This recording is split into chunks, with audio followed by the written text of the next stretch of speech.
Hello. Hi. That's my friend Lim Lee Lee. Can we give her a round of applause?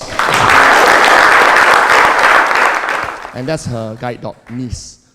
Please do not play with Niece. Guide dogs are supposed to stay by themselves. I'm not joking, okay? Don't play with Niece. 2 years ago, I opened the newspapers and I saw something that said 57% of Singapore companies have something called the corporate zombies. Who has heard of this phrase, corporate zombies? Okay, about half the room. I would like to introduce this term to you because I was a corporate zombie. Right now, I'm going to share with you 3 parts of my life.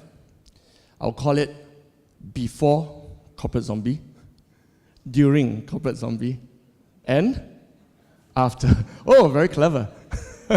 After corporate zombie. Let me immediately transport you back to 2001, before corporate zombie. It was 2001 and I just graduated. I loved it.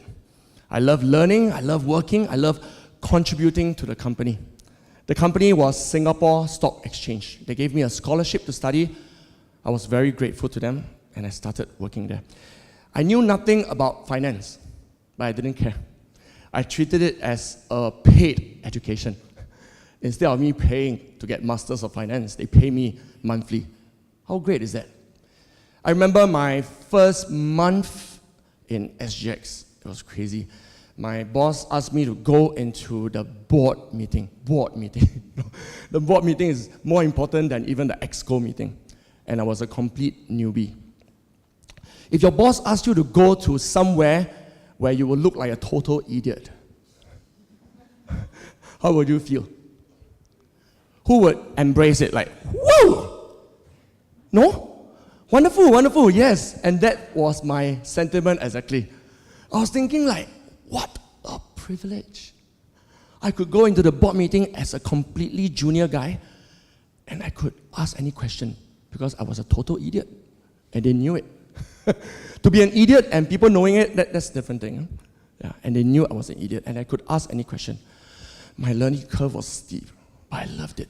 Every single day I went to work, I was growing and growing. Recently, I heard an analogy that if you have a choice to be one of 2 seats, one is very comfortable lying in an aircon room on a table. The other one is stepped in the mud, spit upon. Which seat would you rather be? Who would choose the first one? Who would choose the second one? And the reason why you would choose the second one is?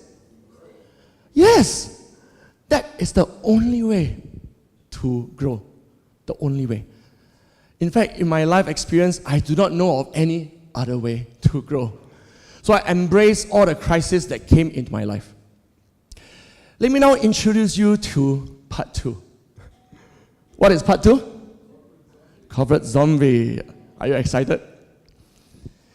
I got promoted over the years. And as you get promoted, what became very important for me was, want to guess it? Power and money. For women, it's pretty simple, just money, right? For guys, we want both power and money. And women as well, yes.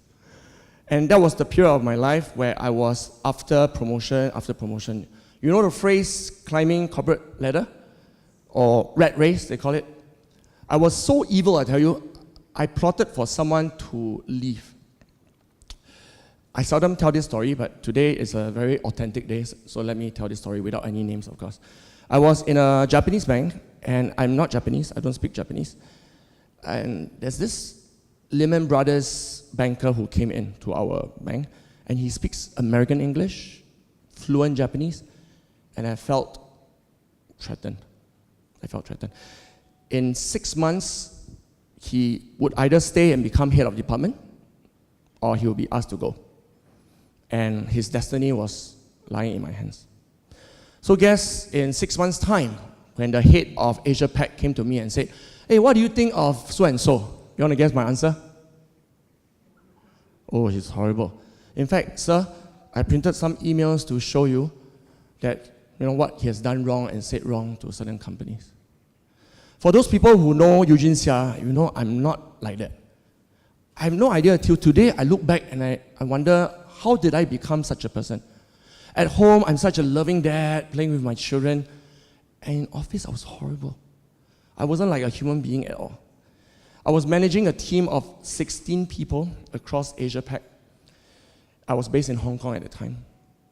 And guess what I was treating them as every day? As machines. If they do not fulfill their KPIs, I would try to manage them out. You know the phrase, manage them out? That means you don't really fire them immediately, but you have your ways of making them quit. It was horrible. I don't think you would want to know Eugene Seah during those days. And on Monday morning, would you like to guess my feeling? Have you heard of the phrase Monday blues? Oh, there are a few blues here. Every Monday, I would just drag my feet to office. I was thinking, I hate my job. Anyone can resonate with this? You hate your job? Okay, I wasn't expecting you to raise your hand. I hope your boss is not here. Or you hated your job, right? You hated your job. And I was thinking, I want to quit, I updated my LinkedIn, I updated my resume, I wanted to quit. And guess why I didn't quit? Money. Yes. The power was one thing, but more overwhelmingly, the money. I have 3 young kids. Currently, they are 14, 10, and 8. And my wife, for whatever reason, chose to be a tai-tai. Okay, just in case you don't know what's a tai-tai, it means a lady who stays at home and takes care of the kids and goes for a spa and buys Prada. She decided to be a tai-tai. Okay, to be fair to her, she sacrificed her career to focus on our children. And it gave me immense pressure. I was thinking, how am I going to feed my family without a job? So I held on to the job for dear life. And I hated it, but I thought, never mind, at least I have the money. And guess which day of the month I felt especially happy? Wow, y'all can predict, huh? Payday. So whatever I hated about my job, I just had to open my bank account and I remember why I'm working. So it was a horrible life, and thank God, 2013, they asked me to go. 2013, and it's funny that I say thank God. Most people will say, oh, so unlucky. 2013 November, I remember that day. They said, Eugene, come to the office. And I went to the office of HR, and they said, thank you, Eugene, for your contribution. Your role has been made redundant. In normal circumstances, you would feel like a loser, right? But on that day, I felt relieved, yes. Wow, you heard my script before. I felt relieved. I was thinking, I didn't have any courage to resign, and now God didn't give me any courage. I have no choice. I have to leave. And that brings me to the past 4 years. I tell you, the past 4 years have been amazing. I seriously can't imagine. Like today, I'm standing here meeting all of you. If you had invited me when I was still with a corporate zombie, guess what's my answer? I would have asked you how much. Yeah, apparently, you're not a corporate zombie. It's money, money, money. Anything just to increase profit and income. And today, I come here freely just to give. Just to give. And I'm so blessed. I have friends like Dion, friends like David. There's so many friends here. Mike, where are you? Oh, okay. I'm surrounded by friends in the past 4 years, real friends. Friends who know you can't give them anything except connection. Human-to-human connection. And this has been my life past 4 years. The first 2 years in terms of income was horrible. My bank account dried up. And I had to call my brother and say, Koko, can you lend me money? As a Chinese man, I tell you that's the last thing you want to tell your brother. You're afraid of them judging you, labeling you. But he's so kind. He just said, what's your bank account number? I'll never forget his kindness. And after he passed me the money, I told myself, I'm not going to look for a job again. I'm never ever going to get retrenched again. I'm going to find my life's calling, my true fulfillment. And then I got to know something called Ikigai, I-K-I-G-A-I. Anyone heard of it before? Okay, for those who haven't, please just Google it. I have no time to explain this. I got to know Ikigai, which is how to live a fulfilling life while still earning money.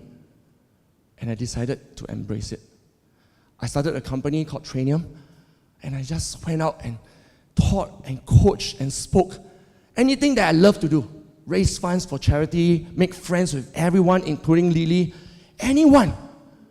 And I thought, I can still feed my family doing something I love. And my friends said, you're crazy. No way. In Singapore, cost of living so high. And guess what? After 4 years, I proved them wrong. And now one by one, they're connecting with me on LinkedIn and saying, hey, Eugene, can you meet up with us? We would love to also live a life of Ikigai, run a business that can feed our family, and love our life. So, I'm here today, and I would like to connect with you one-on-one. After this talk, after the whole event, let's meet up for coffee, and let's be human once again. Thank you.